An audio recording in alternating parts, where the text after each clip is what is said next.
Hi, I was class 30 years old, secondary 2 from NS High School. And right now over here, let's take a look at some of these examples that we have in the mysterious methods of calculations using a calculator, right?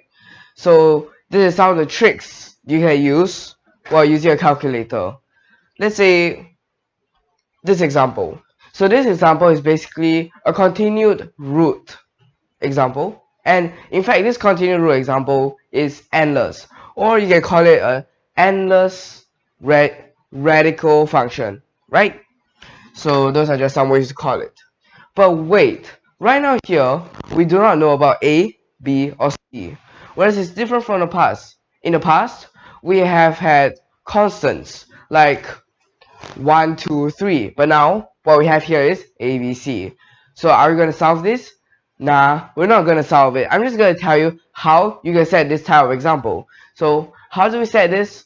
First of all, if you want all of them to be whole numbers, sure. If you want them to be integer, if you want them to be decimals, fractions, then you can just arrange them anyhow. But wait, the challenge now is to make them all integers, to make them all whole numbers. So let's take a look at this. So we have A, B, and C. Technically, C is what's inside here. So technically, C is equal to root A plus BC, right? Okay, so that's one thing we need to keep in mind later on while we solve for the rest. So what we need to have here, the trick to have this calc question is that you need to first determine what C is.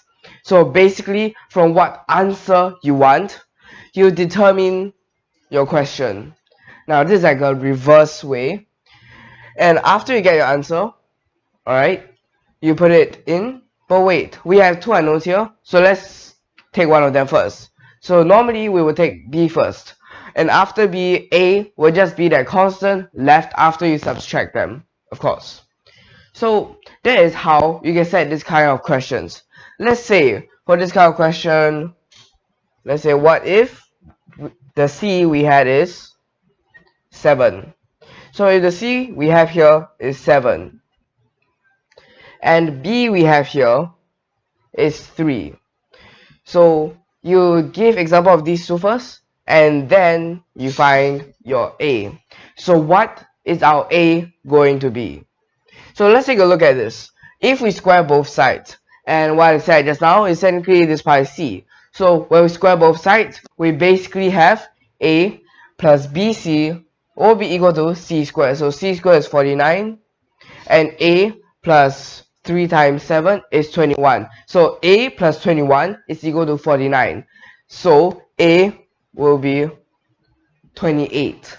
So let's take a look at whether this is right. So let's take a look at this. We have 28 and 3. So first of all, you can input a random number. It can be decimal, it can be negative, it can be whatever you want. So let's see this number over here. So using this number, we need square root. So square root 28 plus, so B will be 3, and here you have answer. So if you keep on continuing, what you will realize is that when you get until 7, it will not change anymore. So basically it's just stuck at 7. So basically this question over here is right. And this is square root 28 plus 3 square root 28 plus 3 square root blah blah blah. Right, so this is our question that we have over here, and you can try on your own. The answer is 7. Alright, so this is our first example. We can give many more of these examples. Let's say C if you want it to be 11. So C if you want it to be 11. B, let's say you take it to be, can you try 20? Nah.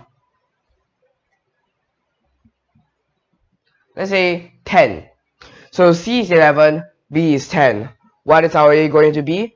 C is 11. So again, square both sides. We have A plus 110 is equal to 121. So if that is so,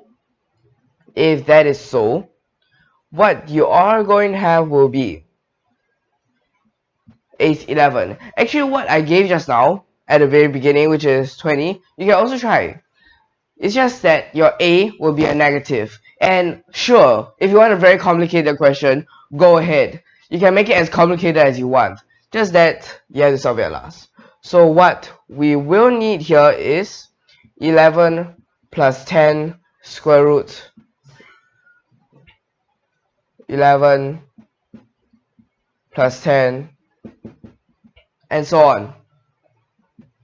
And this will be equal to 11. Right, so let's take a look at this. So we'll just input a random number. This time let's try a negative number.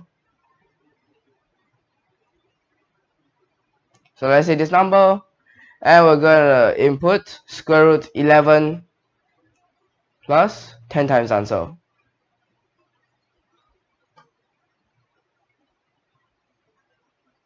So if you have realized what happened just now, you will need to realize. So let's say here I put negative 3. But wait, if you have realized it, this entire thing becomes negative. So you can't have negative in a square root. But let me just give you this.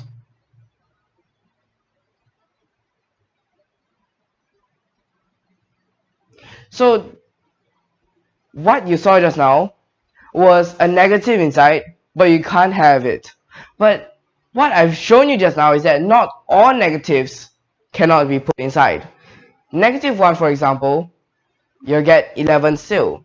So if you understand how it works, it's basically setting a question, but you get your answer first, and then you set your question. Right? So that's one of the tricks that you can use and to solve in the calculator. Alright? So I'm just going to end this essay here, and thank you for your watching.